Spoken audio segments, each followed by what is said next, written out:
Well, out on the golf yesterday. Today, I'm home. It's a good day for a catch and cook. Let's get that ladyfish out and clean her up. Okay, it's time for the clean and cook. I'm going to have to do this with voiceover, but I apologize. This is the day after. Hopefully I'll be able to remember everything I said. I can't really read my own lips, but anyway. You're going to need a big spoon, a good place to work, obviously, where you don't mess up your kitchen. And you're going to need a couple of bowls, or at least one bowl, a good sharp knife. So the first thing you want to remember is that after you catch the fish, you got to keep it on ice. And you don't want to clean it that first day. You want to clean it the next day. Keep it on ice all night or keep it in the refrigerator. Here I'm scaling the fish. You don't really have to scale the fish. I scale the fish because I just don't like to get scales in the meat. And when you see how you take the meat out, you'll see how easy it is to get a scale in there and then have a hard time getting it out. So I'm going through getting it pretty clean. You don't have to do it perfectly. So I'll clean this fish and then I'll spray all those scales away to make sure I don't get any in the meat. I'm lucky I can be outside and I've got all this stuff available in a place where I don't have to worry about making a real mess.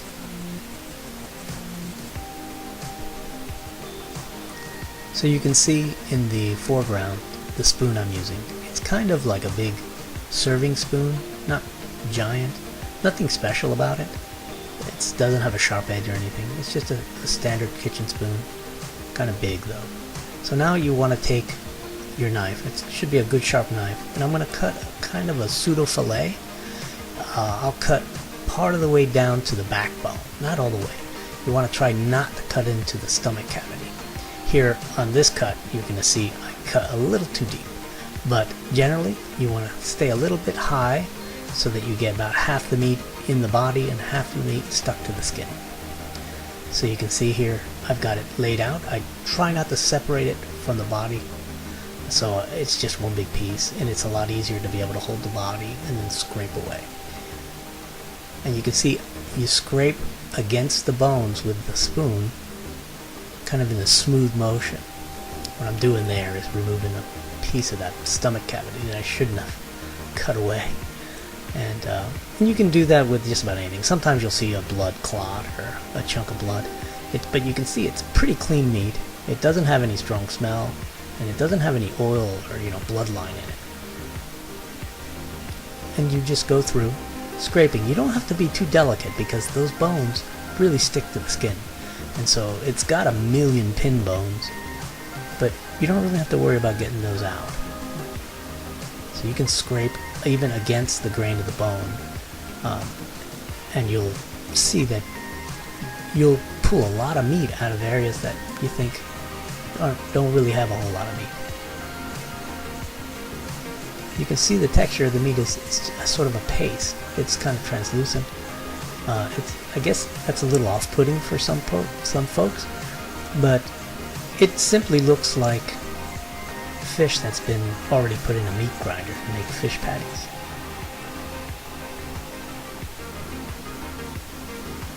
So you'll go on with this and you'll do the same kind of scraping on the inside of the body. On this side, unfortunately, I got most of the meat in the skin, and you'll see I get almost nothing out of the body. You can actually see the backbone, so that actually was a pretty good fillet.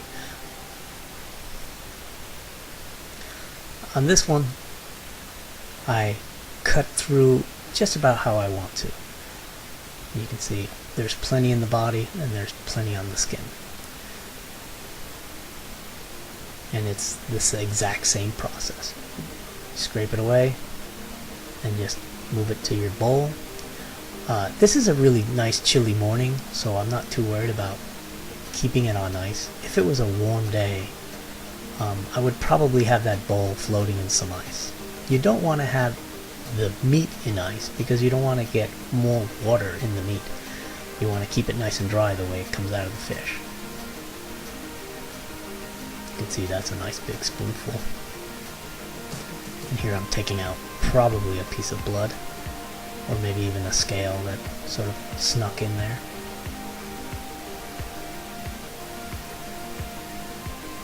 Now, when I'm done here, I check to make sure I got everything I was going to get out of it.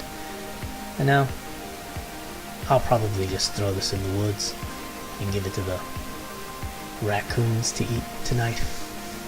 So now, I'm going to wash up a little bit, clean everything off, and get ready to actually prepare the meat. Okay, so the next step is to mix everything up, and I like to go ahead and mix it in the bag. So what I'm going to do is I'm going to take the meat, loose it, come on, there you go. Okay, and now I should have brought a rag. Stand by. Get my hands clean a little bit, put that in my pocket. Alright, so what I like to do is mix all this stuff up in the bag. So here what I have is half a teaspoon of salt, quarter teaspoon of black pepper, quarter teaspoon of garlic powder, a pinch of Old Bay, a pinch of oregano, and about half a teaspoon of dried cilantro. That goes in there. Okay, and here, this is breadcrumbs. Actually, it's a mixture of seasoned Italian breadcrumbs and crushed crackers. So what I'm gonna do is just kind of pour a little bit in there, mix it up a little bit.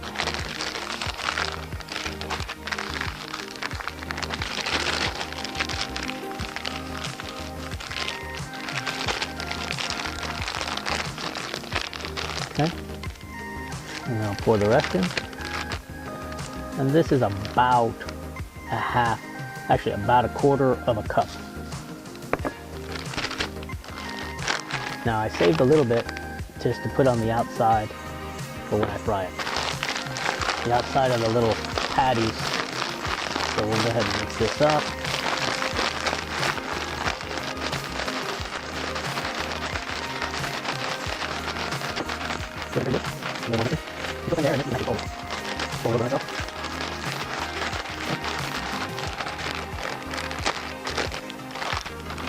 Okay, that's looking pretty thoroughly mixed. Now we just need to shape some patties, roll them in a little bit of more breadcrumbs, and then ready to fry. And that's lunch.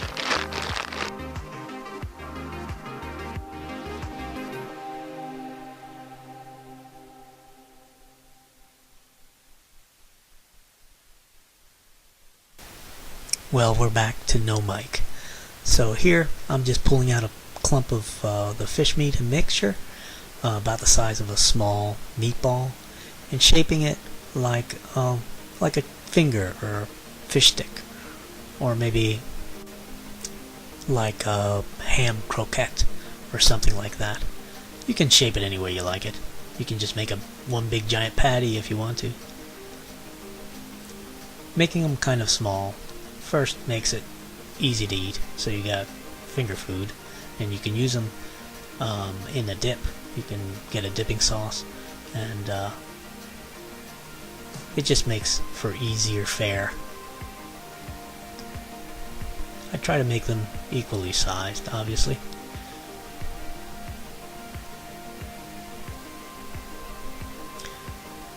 So after this, I'm going to pour that remaining breadcrumbs on it, and that's really just to give it a slight coating. I'm not really trying to make a heavy breading coating, just a light coating so that when I brown it, I get that extra crunch on the outside. I don't worry too much here about how neatly I do it, because in the end I just roll them around in what's left in the plate, and then I'll just clean the mess up and get them ready. Okay, I'm gonna fry those ladyfish fingers in the barbecue. I'm gonna I'm using this cast iron kind of shallow skillet kind of thing. Probably put about just enough oil to cover the bottom, and then I'll just let it get good and hot, and I'll roll them around in that oil until they're nice and golden brown. First, let's get it good and hot. Put them on.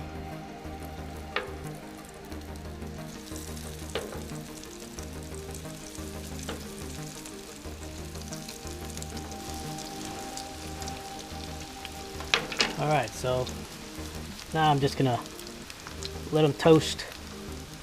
The fish will cook pretty quickly through.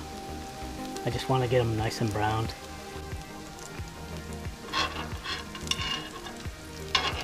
Looking good.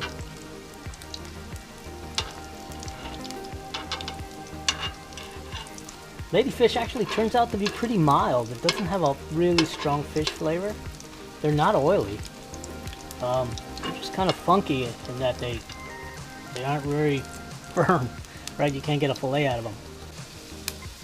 They're cooking through pretty well and giving them a little time on their sides. I think we can pull them off now. That looks nicely crisp. Put them on some paper.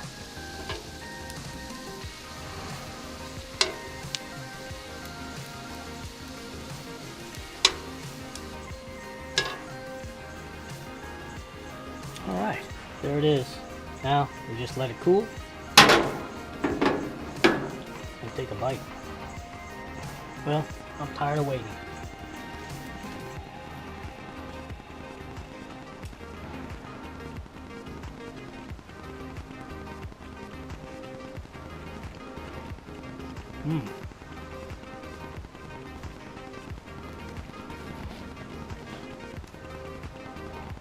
You can see it's cooked through.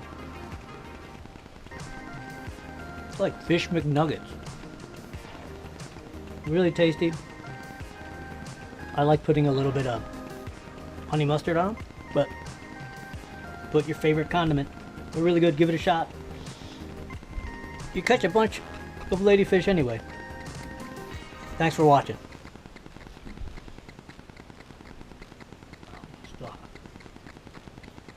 Oh man.